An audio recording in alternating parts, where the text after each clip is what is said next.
Kidron Valley, which has accompanied the history of Jerusalem and the Jewish people for thousands of years. The Kidron brook starts north of the Old City, yet a significant part of its 34-kilometer long route passes through the Judean Desert and flows into the Dead Sea near the settlement of Avnet. One more important point regarding the Kidron Valley, which in Arabic is called Wadi an-Nar, one of its channels in the Judean deserts feeds a long aqueduct built during the Hasmonean period. This aqueduct was built in the 1st or 2nd century BCE, which led floodwaters from the Kidron brook to the Hyrcania fortress.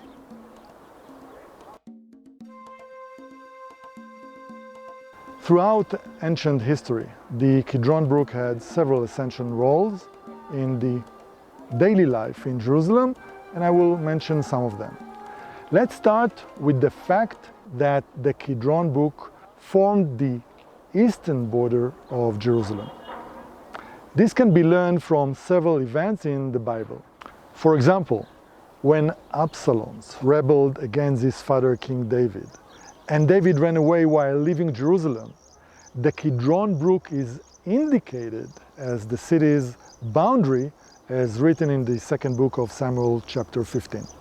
Another example, when King Solomon commands Shimi ben Gera not to leave Jerusalem due to Shimi ben Gera cursing King David during David's escape from Absalom, and I will just point out that Shimi's anger was probably due to the belief that David was guilty of killing Abner ben Ner. And just to remind ourselves, Abner was the head of King Saul's army.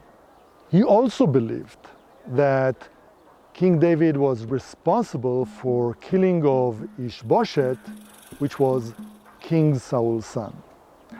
King Solomon warns Shimi that if he will leave the boundaries of Jerusalem and cross the Kidron brook, he will be killed, as written in the 1st book of Kings, chapter 2. And the last example, in the book of Jeremiah, chapter 31, Kidron brook is mentioned as one of the boundaries that symbolize the construction area of Jerusalem in the end of days. We are looking at the eastern side of the Kidron brook to Mount of Olives. Over the course of many generations, thousands of tombs, caves and tombstones were added here. This is the largest and oldest burial site among the burial sites in Jerusalem. The combination of the prophecy in the book of Joel, chapter 4, according to which in this place God will judge the nations at the end of days, and the proximity to the Temple Mount, made the valley here a sought-after burial site since the first temple period. The existence of the burial site east of the brook is a further proof that the Kidron brook was the eastern border of the city, since burial that time took place outside the city limit. The graves throughout ancient time were in location with steep slopes outside the city, as you can see here, again, just above the Kidron brook. This is where the land could not be used for purposes such as residence or agriculture. And also it was better in places with hard rock, so to ensure the preservation of tombs for a long time. Another function of Kidron brook, it was used as a place to exterminate idolatry. For example, in the days of King Asa, king of Judah, who ruled since end of the 10th century BCE, and so it is written in the 1st book of Kings, chapter 15. This is also the case during the time of King Josiah, who reigned in Judea in the second half of the 7th century BCE. And so it is written in the second book of Kings, chapter 23. The brook rolls are derived from its location on the eastern border of Jerusalem, close to the temple, but outside the city, close to the desert. It was used for purposes that are not possible in Jerusalem. For example, burial, exterminating idolatry, uses related to impurity, including removing the temple's waste into the brook. The waste originally sacred, which has become obsolete. In a sense, it is the opposite of the reality of God's worship and life in the temple. And therefore, those roles are occurring outside the temple, but in close proximity to it. The Kidron brook route is on the border with the desert and flows into the Dead Sea.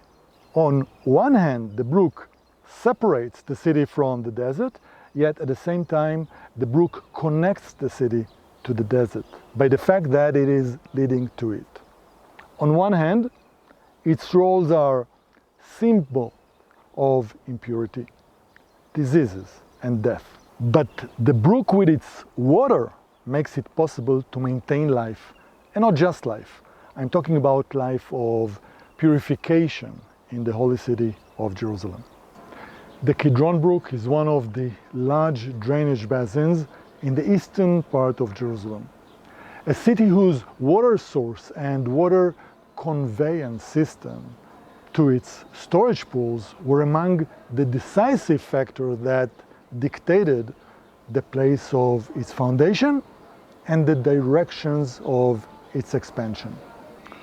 In the center of the Kidron brook basin area is the old city of Jerusalem. The Kidron basin includes two drainage basins that flow into the brook from several directions, including a Gauze brook, or its Arabic name Wadi Joz. Then we have Etzel brook with Valley of Hinnom in the south. The Kidron brook is low and deep, and therefore other brooks around ancient Jerusalem flowed into it.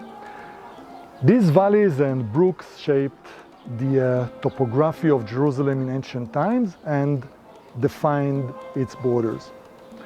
The name Kidron has a number of different meanings. One from the Hebrew word Kedra, because the shape of the eastern part of Kidron brook, where the valley of Hinnom and the central valley flow into it, is in the shape of a crater, like a cooking pot.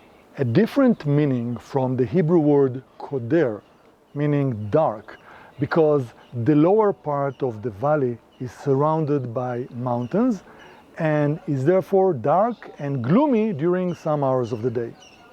Another meaning also refers to the interpretation of the word koder as darkness, but it refers to the brook as a place of burial and impurity.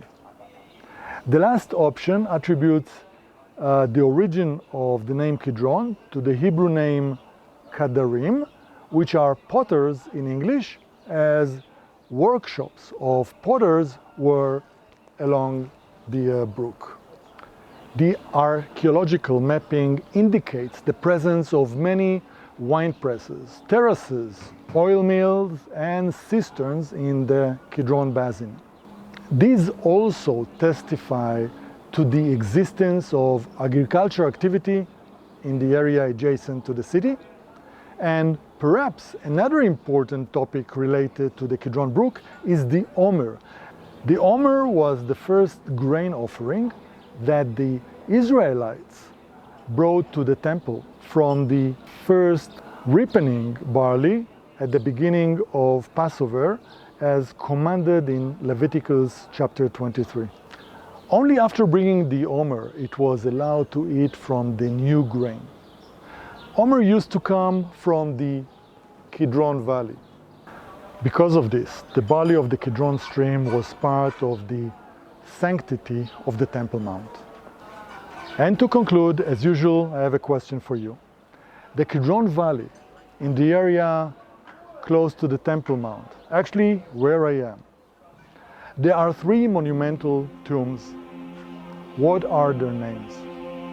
The answer will appear in 5 seconds.